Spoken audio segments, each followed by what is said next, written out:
Tonight, more on the major bust, first on Fox. Good evening. Washington County investigators call it the largest chop shop they've seen in more than a decade. This morning, deputies uncovered numerous cars, countless car parts, and even a meth lab. It happened in the North Plains area. KPTV's David Wilson is live near Pumpkin Ridge tonight with more on the story. Dave? Yeah, Shauna, the acreage in question is right down this lane here off from Pumpkin Ridge Road. Police believe there may be stolen cars all over the property, but it may take weeks to determine how many are actually hot. Hidden in the hills of rural Washington County, investigators turn up piles and piles of disassembled automobiles. This was a Toyota pickup at one time. And now what is it? It's a frame. Countless trucks, cars, and their parts litter 42 acres of ground. I'm junking them out. The ones that you can see around here. Hank Willis, who lives nearby, cuts up cars on the property for cash. But Willis claims he never knew any were stolen. Abandoned. People give them to me. People drag them up here and dump them off. Haul their junk up here and dump it off. I clean it and haul it in.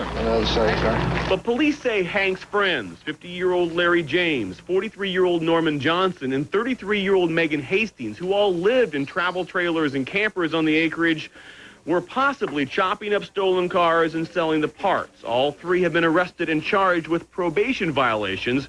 Willis says he didn't know his friends were doing anything wrong. I've known Larry and Norman for a long time.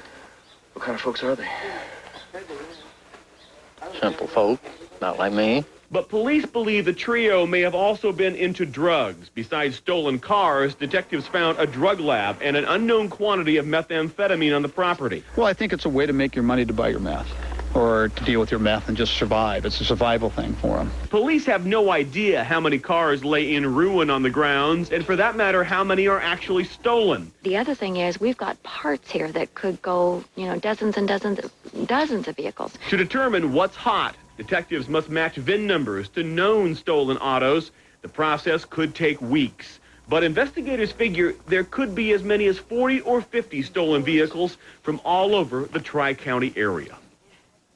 Now, police got word earlier this summer that there may be a chop shop operating nearby after they found about 15 stolen and stripped cars in the woods nearby here. We're live near Pumpkin Ridge. David Wilson, the 10 o'clock news. And police say crooks know what they're doing when they steal cars, and they also know what kind of cars will bring them the most money. Here's a list of the top 10 most stolen vehicles. Number 1, Toyota Camry. Honda Accord comes in second. Next is Oldsmobile Cutlass, Honda Civic, Jeep Cherokee, and Grand Cherokee. Chevy full-size CK pickup, Toyota Corolla, Chevy Caprice, Ford Taurus, and number 10, Ford F-150 pickup. Christian Longo is a bit closer tonight, facing the jury that will decide if he is guilty of aggravated murder. The 28-year-old Michigan man is accused of killing his wife and 3 children last December, shortly after the family moved to Newport. KPTV's Jim Hyde is at the Lincoln County Courthouse tonight to summarize today's pleas and arguments. Jim? Kurt, it's been a long day here at the courthouse in Newport arguing motions. The first question this morning, of course, to Christian Longo, how do you plead to charges of aggravated murder? And the defendant himself said nothing. Your Honor, at this time, the defendant would like to stand mute to the indictment. Very well, then the court will enter a plea of not guilty to each and every charge. The not guilty plea opened argument about whether Christian Longo was properly returned to Newport last January from Mexico, 2 weeks after the bodies of his wife and children were found on the Central Oregon coast. 5-year-old Zachary and 3-year-old Sadie were found in the water at Waldport in late December. Bodies of his wife, Mary Jane, and 2-year-old daughter, Madison, were found in Yaquina Bay several days later. January 13th, Christian Longo was arrested at a beach resort near Cancun by Mexican police, accompanied by FBI agent Dan Clegg. He made it very clear to me that jail in the United States was horrible, but it was the lesser of 2 evils given the circumstances. Those being bad water, TB, and abuse in Mexican jails, and a stay of at least 6 months, Clegg says he told Longo, if he did not return voluntarily to the U.S. What about the potential death penalty waiting in Oregon? The defense attorney wanted to know. Why didn't you tell him? I didn't know what his sentence would be. But this legal proceeding is far from the penalty phase. The trial itself is not expected to start until February. This month, the court will deal with nearly 24 defense motions. We're asking for everything, including the kitchen sink, so there'd be no mistake later that we didn't ask. Sitting just a few feet behind the accused, Mary Jane Longo's sister and sister-in-law watched in grim silence.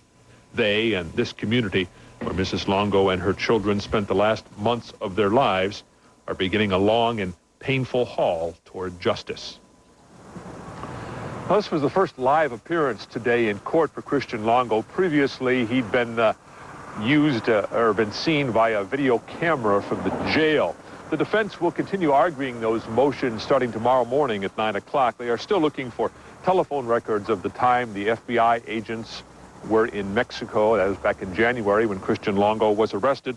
They're also making arguments, the defense will, about the appropriateness of the death penalty. That's the sentence the district attorney says she's going after. And of course, Kurt, there is the question of that pretrial publicity. Kurt? All right, KPTV's Jim Hyde. Jim, thank you. The defense plans to conduct a public opinion survey about pre-trial publicity and make a change of venue argument in December. Police are taking a closer look at a murder that could have ties to 4 other deaths. The shooting happened Sunday in West Salem. 46-year-old Bimla Boyd has been charged with murder in the shooting death of her property manager, Robert Spencer. Spencer lived in this trailer in the scene of a triple homicide back in 1998. Boyd was a key witness in that case. Philip Scott Cannon is currently serving life in prison for those 3 murders. The other case in question, the death of Bimla Boyd's late husband, Charles Boyd, last February. And like I said, the other 2 cases are closed, and should any evidence come up during the course of this investigation that indicates we need to open those other 2 cases or reopen them, we will do that. We're not going to leave any stone unturned on this. Charles Boyd died at his ex-wife's home. The cause of death is unknown, but the medical examiner's report states it was most likely a combination of heart problems, obesity, and a non-lethal dose of oxycodone, that's a painkiller, and sertraline, that's an antidepressant. The couple were married in 1982 and divorced last October. Police were justified in killing a man at the Stardust Motel in Curtin, Oregon last month. That decision came down today from a grand jury. A Douglas County deputy also died in that shootout. The grand jury found Deputy Morris Taylor and Sheriff's Corporal Jeff Alberg had no alternative but to shoot and kill 36-year-old Corey Lee Jones of Dorena. Taylor and Alberg responded to a call on September 14th that Jones was acting in a lewd manner. Jones later brought out a rifle. Taylor is the first Douglas County Sheriff's deputy to die from a gunshot wound in the line of duty. Tonight, we've learned Ward Weaver's rape trial could be pushed back. The trial for raping his 19-year-old son's girlfriend is set to begin October 20th. But a source close to the case tells us prosecutors may choose to combine the rape charge and any charges connected to the murders of Miranda Gaddis and Ashley Pond. An indictment in that case is expected by next week. Under Oregon law, all charges against Weaver could be heard in one trial. A start date would be as far off as next year. The lockout continues tonight on the West Coast docks. We caught up with dock workers down on the Portland waterfront today. The dispute between longshoremen and the Pacific Maritime Association, or PMA, has tightened the squeeze on businesses across the country. Christmas toys are being held up, and automakers are worried about the delivery of parts. The lockout's also hurting freight railroads and trucking companies that haul cargo. About 6 jobs are created for every 1 job on the waterfront. So we know that it has an effect within the community, and the PMA is acting on behalf of foreign companies and foreign shipping lines and affecting the American economy and the American workers. The lockout remains in effect, and the West Coast shipping lines have vowed to keep the ports closed until the longshoremen agree to extend their expired contract, until a new deal can be reached. The 10,500-member dock workers union has refused to budge until the lockout ends. More than 3 years after the new Carissa ran aground on the Oregon coast, jury selection begins for the state's lawsuit against the owners of the ship. The state wants the Coos County Court to force the owners to remove the 1,500-ton stern of the carrier, or at least pay the state to do it. It ran aground in February of 1999, spilling 70,000 gallons of fuel and sparking a massive cleanup effort. The ship's owners say it should just be left alone to disintegrate because it is not safe to move it. Coming up, a brutal beating. A mob of middle school-aged children attack a man and leave him for dead. We have the shocking story just ahead. I'm Stephanie Fisher in the newsroom. America's largest internet provider is helping to find abducted kids, and it needs your help. I'll have a live report.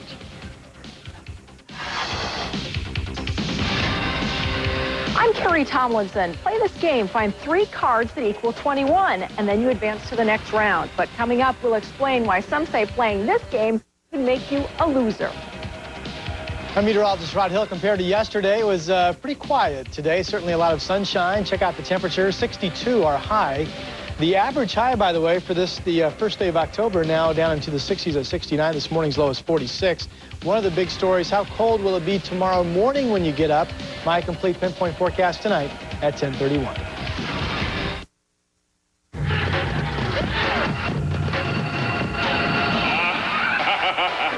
It happens every October. Something wicked this way comes as the Angels look to cast a spell on Giambi and the Yankees. Tomorrow at 5 on Fox 12 Oregon. Dr. Forrest, dial 182. Oh. Dr. Forrest. So you say you did this playing a board game?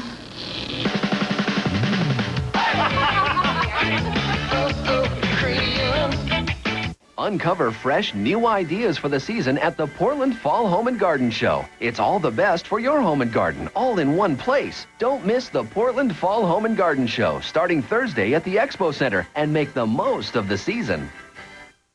Got a long weekend. We're leaving early. This is good. A little luck. We'll be there by noon. Latest. Thanks. Ooh, backseat. We'll be the only car on the road. You ready? Let's go. This is gonna be great.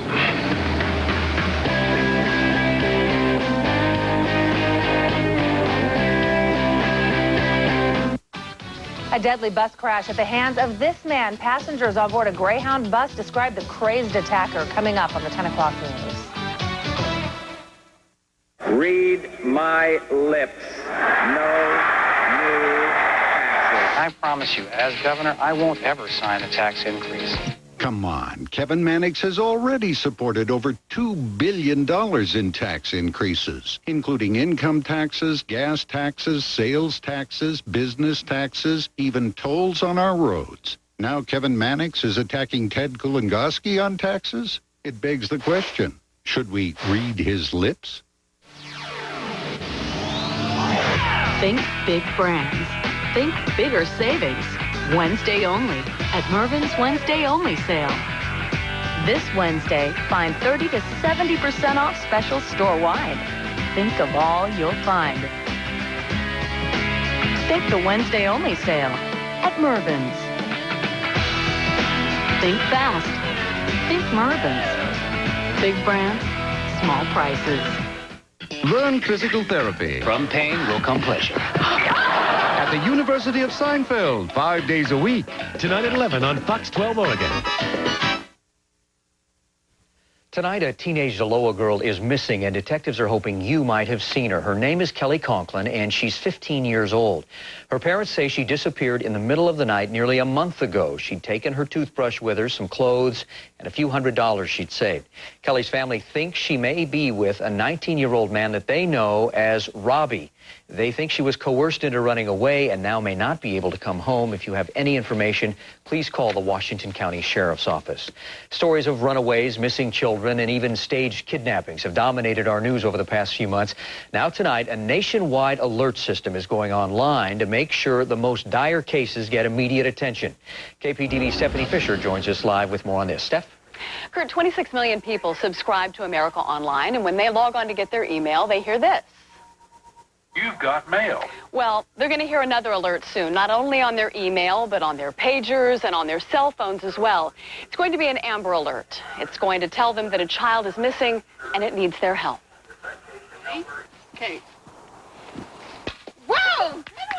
Calvin and Miles Larson are always moving. Go! Wait for space! And their mom, Melissa, can't imagine turning around to find them gone. I would totally panic and probably reach out to anybody who was in my immediate area and ask for help from anybody who would help me. Melissa could find help from the Amber Alert system. Let's say Miles vanished. Within minutes of Melissa notifying police, his description would be broadcast over the radio. The circumstances surrounding his disappearance displayed on highway reader boards. TV stations would show his face. And now, You've got mail. all of that will show up on your computer. It's such a good idea for people like me who stay home full time. And I wouldn't be out on the road seeing the reader boards anyway, or people who are retired and who are home and on the computer, people who work from home. I think it's a great idea. AOL will transmit Amber Alerts early next month to users who request to receive them. The company is also looking to put the alerts on the instant messaging system, reaching about 150 million people. That way, millions more eyes and ears can be opened in order to find an abducted child. Because the more people involved, the more likely that child will return home safe. They're everything. It's a reassurance that every parent wants. Now, many people who have the internet get a lot of junk mail, and it's called spam. AOL is promising us tonight that they're not going to get inundated with a bunch of the spam Amber Alerts. They're telling us these are going to be issued regionally, just in your area. And again, you have to register to get this. So if you don't want them, you won't get them. And it's also important to note tonight that these Amber Alerts are issued only for the most serious of cases, where they know the child has been abducted and where the child may be in danger. I'm Stephanie Fisher for the 10 o'clock news. 32 children have been found as a result of the Amber Alert system, including several rescued just this summer. The radio and highway reader board system will be in place for Washington County this month. The AOL alerts will begin next month. A missing plane headed from Boise, Idaho to Medford, Oregon has been found, but severe weather is keeping ground search teams away from the crash site. The plane's emergency locator was activated around 1 o'clock Monday morning. The Civil Air Patrol launched a search and spotted a plane on Mount McLaughlin at about 8,700 feet. The Klamath County Sheriff's Office has not released the names of the 2 Medford residents aboard the plane. Tonight, the Salem-Keizer School District says more than 24 drivers who failed to show for work yesterday were not staging a sick-out. The absences started Friday when 21 bus drivers stayed home. 28 called off sick yesterday. That led to cancellation of some athletic events. The district employs 100 drivers, and typically 8 to 10 drivers call in sick on any given day. In this case, the district says it was just a variety of things happening to the drivers that led to so many being off the same day. A Michigan woman has been released from Salem Hospital after being treated for the West Nile virus. Heather Aldridge was diagnosed with the virus after coming to Oregon to visit her sister. She suffered from headaches, fever, and swelling of the brain. Aldridge spent a month in the hospital. Now that she's out, she's heading back east. A video rental store in Lake Oswego caters to families who are interested in movies with less sex, violence, and profanity. The store is doing well, but now it faces possible legal trouble. KPTV's Anna Kadiyama is live in Lake Oswego with more. Anna? Well, Shauna, this is a store we're talking about. CleanFlix doesn't just carry G-rated movies. It carries a number of R-rated films such as Traffic and Black Hawk Down, and they simply edit out material in these movies that it considers offensive. If you'll take a look, the company has edited clean versions of 436 popular films so far, and every week 3 more films are added to the list. Terry Sellers rents his first CleanFlix movie at this Lake Oswego store. He read about the concept in a magazine and liked the idea.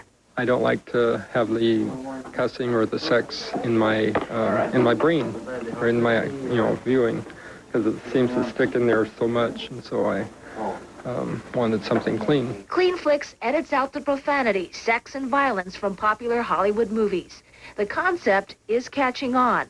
The chain of stores based near Salt Lake City has expanded to 70 stores in just over 2 years. Had friends who would borrow our movies and comments along the way that, gee, somebody ought to bring this here, because there's a lot of interest. Just a few weeks ago, Brad Janeway opened the first CleanFlix outlet in the Portland metro area. He shows us how CleanFlix cut out sexual references in A Beautiful Mind and profanity from Ocean's 11. I'm sure you can